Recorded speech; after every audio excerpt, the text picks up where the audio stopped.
Salve a tutti e benvenuti in questo nuovo video. Da come abbiamo capito, la Galilea menzionata nei Vangeli è la regione di Galić, della Galizia, nella Rus. È qui che Cristo passò la sua infanzia, come ci raccontano i Vangeli.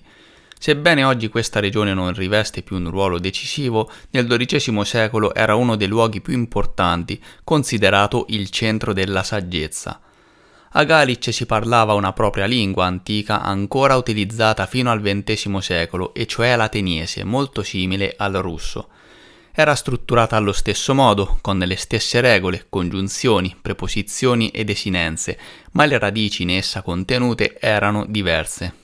Il famoso linguista del XIX secolo Ismail Ivanovich Zhrenevsky, autore del dizionario dell'antica lingua russa, dedicò un'opera separata alla straordinaria lingua dei Galiziani di Kostroma intitolata La lingua ateniese in Russia.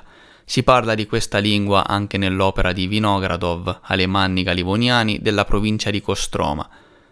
Vi ricorda qualcosa la parola alemanno? Alemagna o Alemagna era il nome antico della Germania. Gli abitanti della Galizia si chiamavano proprio Alemanni e non a caso la Germania verrà chiamata in questo modo, ma di questo ne parleremo più avanti. Tornando all'ateniese, lo ritroviamo trattato anche in altre opere come quella di Glinka intitolata Lettere ad un amico, oppure l'opera di Sitin intitolata L'antica città di Galić, provincia di Kostroma. Alcune parole dell'ateniese sono entrate nella moderna lingua russa. Dalla storia sappiamo che Atene era il centro principale della saggezza e della conoscenza antica. Se la nuova cronologia ci ha insegnato qualcosa è di non dare nulla per scontato quando si parla in genere di storia e soprattutto della geografia scaligeriana. Sappiamo che molti luoghi menzionati nelle cronache scaligeriane non corrispondono per nulla con la vera geografia medievale che nel XVI-XVII secolo fu alterata.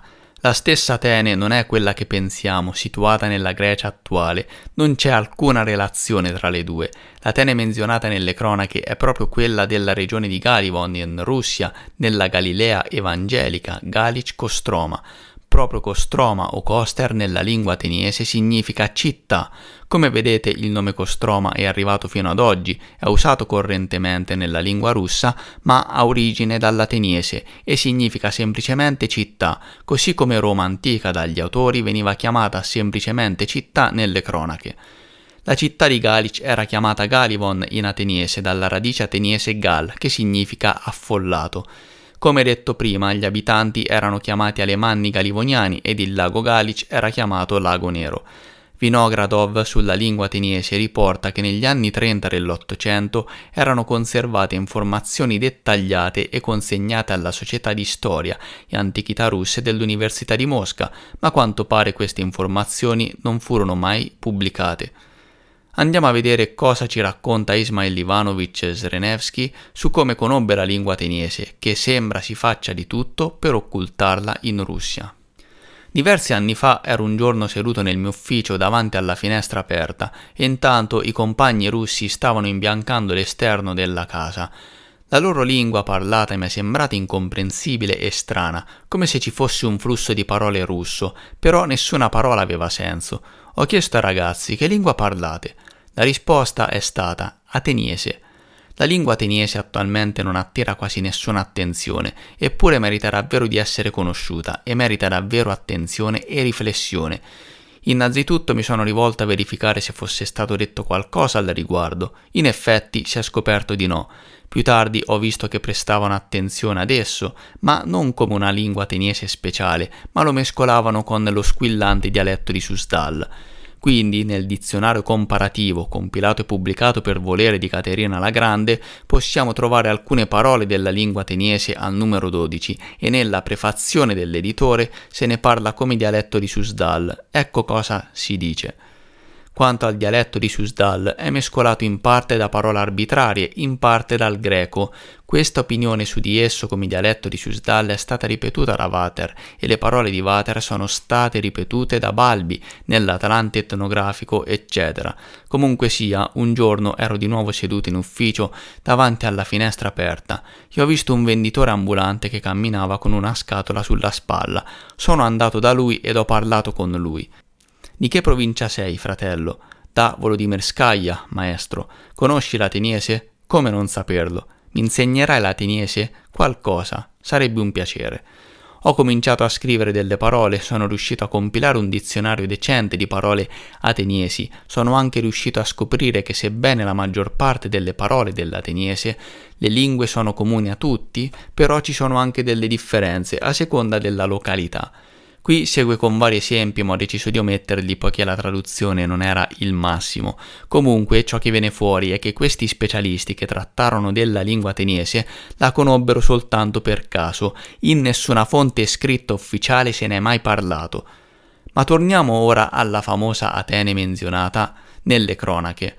Nella storia antica, come sappiamo, c'erano due città famose, l'antica Roma e l'antica Atene. Roma era il centro del potere militare, mentre Atene era la capitale della saggezza e della conoscenza.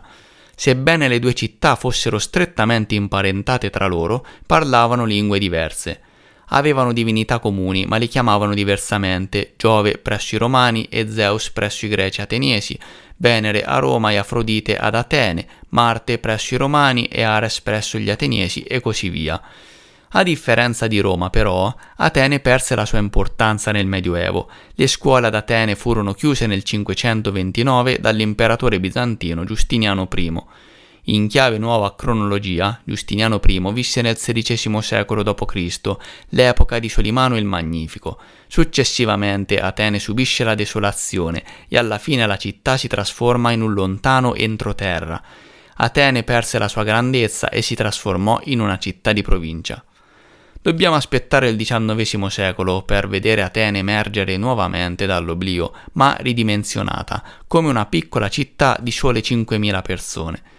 L'epoca della dominazione turca, durante la quale Atene era annoverata tra i Pascialik, Negroponzi e Eubei ed era governata da governatori turchi, Atene a quel tempo rappresentava una piccola città di provincia di 6.000-8.000 abitanti, con strade strette, tortuose strade, senza mura. Solo nel 1776 fu eretta intorno alla città una cinta muraria con torri sporgenti, ma nel 1835 fu nuovamente distrutta. Monumenti architettonici e artistici dell'antichità caddero sempre più in degrado e furono in parte anche forzatamente distrutti.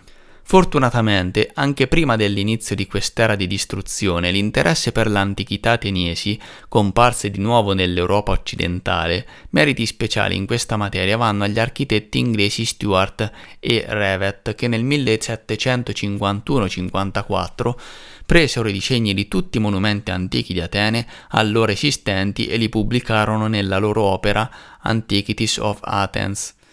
La guerra di indipendenza greca fu accompagnata da una devastazione ancora maggiore di Atene. La maggior parte della popolazione greca lasciò allora la città, che si trasformò in un cumulo di rovine. Grazie alla conferenza di Londra, 3 febbraio 1830, l'Attica divenne parte del neonato Stato greco. La maggior parte degli abitanti che lasciarono nuovamente la città vi ritornarono e si costruirono capanne di legno o di argilla tra i cumuli di rovine. Presto apparvero immigrati da altre parti della Grecia, così come stranieri da vari paesi dell'Europa occidentale. All'ascesa del re Ottone 1833, Atene in generale rappresentava un altro pezzo di rovine. Quindi, secondo gli storici, la moderna città di Atene, divenuta capitale della Grecia nel 1833, è la stessa famosa Atene la cui fama risuonò in tutto il mondo nei tempi antichi. Ma davvero è così? Come abbiamo detto prima, non ci si può fidare visto tutte le problematiche legate alla geografia. Nelle seguenti mappe, ad esempio, datate al XVII-XVIII secolo, si può vedere chiaramente che almeno fino all'inizio del XVIII secolo molti cartografi europei non segnarono la famosa città di Atene sulle mappe della Grecia. Forse non sapevano semplicemente dove si trovasse. Inoltre, sul sito dell'attuale Atene è segnato il nome di un'altra città. In questa mappa francese di Sanson nel 1696, al posto di Atene è segnata la città di Setines, ed anche sulla mappa dell'Atlante di Ortelius, presumibilmente datato al 1598 e pubblicato ad Anversa, al posto di Atene è raffigurata la città di Seutioe. Solo successivamente, dopo la riuscita scoperta tra mille virgolette dell'antica Atene nella sua posizione attuale, furono create retroattivamente mappe per dimostrare che Atene è stata sempre lì. Queste mappe dell'Atlante di Mercatore ne sono un esempio ed inoltre è necessario dire che queste mappe apparvero non prima della fine del XVIII secolo, dopo la vittoria di Pugachev, ed infatti riflettono le conoscenze geografiche del tempo, conoscenze molto rimaneggiate anche. In quest'altra mappa, sempre dello stesso Atlante di Mercatore, una mappa della Macedonia, dell'Epiro e dell'Acacia, che include Atene, il quadro inizia a chiarirsi, poiché Atene viene chiamata chiaramente Atene Nune Setines. Su questa nuova denominazione si dice che altri nomi di Atene erano in particolare Setines, Satin e Astines, tutti ottenuti da un'errata interpretazione degli aggettivi del nome Atene. Ma su cosa si basava la scoperta degli storici secondo cui la città medievale di Setin sarebbe l'antica Atene? Non sono mai state trovate tracce dell'antica Atene a Setines, per cui gli storici hanno dovuto supporre che queste tracce andarono completamente distrutte durante la desolazione di Atene nel Medioevo. Quindi, da tutto ciò si evince come l'attuale città di Atene, la capitale della Grecia, ricevette il nome Atene soltanto nel XVIII-XIX secolo. Prima si chiamava Setines o Setin. L'identificazione della città greca di Setina, Setiner, con l'antica Atene è soltanto un'ipotesi storica che si basa sulla ricostruzione scaligeriana della storia e sull'errata cronologia scaligeriana, che come sappiamo sono errate, e tale è l'identificazione di Setina con Atene. Tutt'altra cosa è invece la ricostruzione in chiave nuova cronologia, dove tutto acquista un altro senso. Secondo la nuova cronologia, la vera Roma antica descritta da Tito Livio è la Jaroslav dei secoli XIII-XIV, e ciò suggerisce immediatamente l'idea che la vera antica Atene, connessa con la Roma antica, molto probabilmente si trovava anch'essa nella Rus, non troppo lontano da Roma Jaroslav. Possibile che la famosa Atene antica era la città di Galic Kostroma, dove, come abbiamo detto fino al XX secolo, si parlava la propria lingua ateniese. Nella lingua ateniese di Galic la parola affinità, fingere, significava pregare, per cui il nome della città Atene potrebbe significare città in preghiera, per intendere forse che a Galic pregassero la Madre di Dio, considerata la patrona della città. Infatti, nel cristianesimo reale ancestrale, la dea Atena è sempre Maria, che era originaria della provincia di Galic e risiedeva nel quartier generale principesco di Rostov. Lo storico medievale Gregorovius infatti ci dice: davanti alla Madre di Dio, Pallade Atena, dovette deporre lo scudo e la lancia e ammettere la sconfitta. Un altro suggerimento che ci indica la connessione tra l'antica Atene e i Galici in Russia dei secoli XII-XIII ci arriva dallo scritto dello scrittore bizantino Michele Coniata, che fu metropolita ateniese per 30 anni. Michele chiama Atene l'angolo più estremo del mondo, puro Tartaro. Michele a Cominata pregò influenti amici di Costantinopoli di dargli una mano. Il suo desiderio di lasciare Atene fu finalmente realizzato dopo 30 anni di governo sulla sede arcivescovile.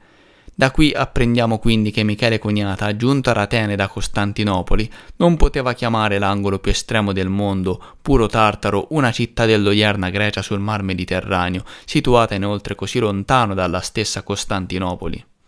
Inoltre sappiamo che nelle cronache con Tartaro o Tartaria ci si riferiva alla Rus ed alla sua parte più estrema, per cui la descrizione di Michele Coniata si accorda bene a Galic Kostroma in Russia e non alla città greca sul Mediterraneo.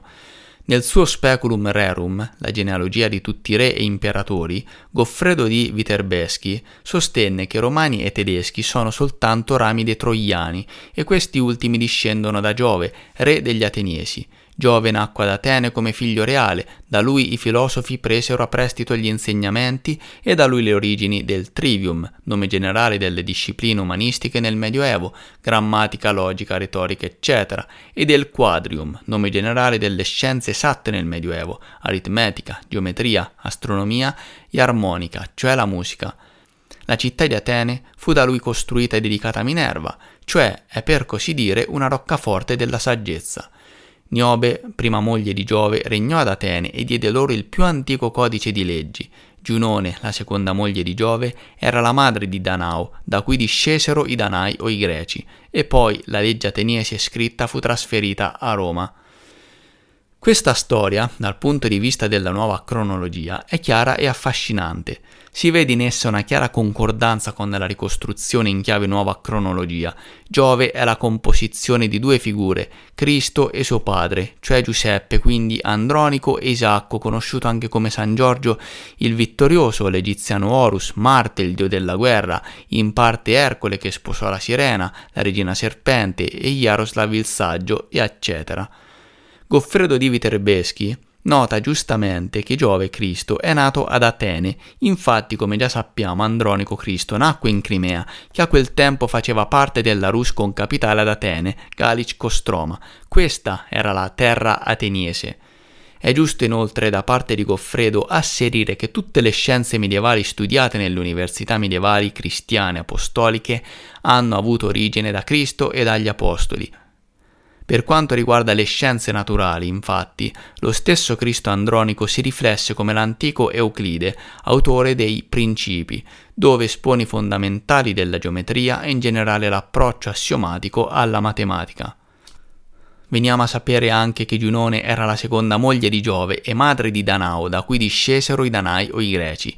Qui ci si riferisce a Isacco, Giuseppe padre terreno di Cristo Andronico, che nelle cronache russe si è riflesso come Jaroslav il saggio, che scrisse il primo libro di diritto russo, Russkaya Pravda. La prima parte di questo libro, infatti, è collegata all'attività del principe Jaroslav il saggio e divenne la base della legislazione russa. Contiene norme di diritto penale, obbligazionario, ereditario, familiare e procedurale. Jaroslav il saggio e quindi Isacco Comneno, nonché Giuseppe dei Vangeli, secondo la nuova cronologia, come abbiamo già accennato più volte, uccise un orso sul sito della futura città di Jaroslav durante un duello nuziale organizzato dalla famiglia della sposa, la principessa della Galilea, Maria, madre di Dio. Come scrive Goffredo, in seguito questo primo libro di diritto fu trasferito da Atene, Galic, a Roma e Jaroslav e, successivamente, a Vladimir. Anche il diritto latino conosciuto oggi, scritto in latino in Vaticano, nei secoli XV-XVI, molto probabilmente risale a questo codice originario di diritto ateniese, la Pravda russa. La cronaca sassone inoltre riporta che l'imperatore romano Claudio mandò i suoi figli ad Atene, dove si trovava la migliore scuola. Più tardi inizia il declino di Atene, Galic. Secondo la nuova cronologia, questo declino iniziò dopo la sconfitta di Galic nella guerra intestina tra i principi di Mosca e Galic a metà del XV secolo. Il periodo di massimo splendore di Atene e Galic del XIII-XIV secolo era ormai passato. Questo è ciò che si pensava anche in Europa occidentale, dove per molto tempo furono consapevoli che Atene, nei secoli XII e XIII, fosse la sede della più alta scuola di saggezza. Ecco cosa riporta Gregorovius. Il mondo cristiano sapeva che Atene divenne famosa come città di tutti i tipi di cultura. Questa gloria fu mantenuta ad Atene nei secoli XII-XIII. Solo nel XIX secolo gli storici videro la luce, tra virgolette, e dichiararono che Atene era precipitata nell'abisso dell'ignoranza nell'Alto Medioevo. In questa occasione Gregorovius scrive: la testimonianza del metropolita ateniese sul definitivo inaridimento dell'attività scientifica ad Atene è così pesante che cade la precedente opinione che questa città era un liceo di saggezza nel XII e anche nel XIII secolo. Ma Gregorovius è anch'esso fuorviato dalla cronologia scarigeriana, secondo la quale il metropolita ateniese Michele Coniata, inviato lì da Costantinopoli e che scrisse il declino di Atene, presumibilmente visse nei secoli XII-XIII. Come sappiamo però in chiave nuova cronologia, Costantinopoli fu costruita soltanto nel XIV secolo da Costantino il Grande, cioè Dimitri Donskoi, per poi venire catturata dagli ottomani nel 1453.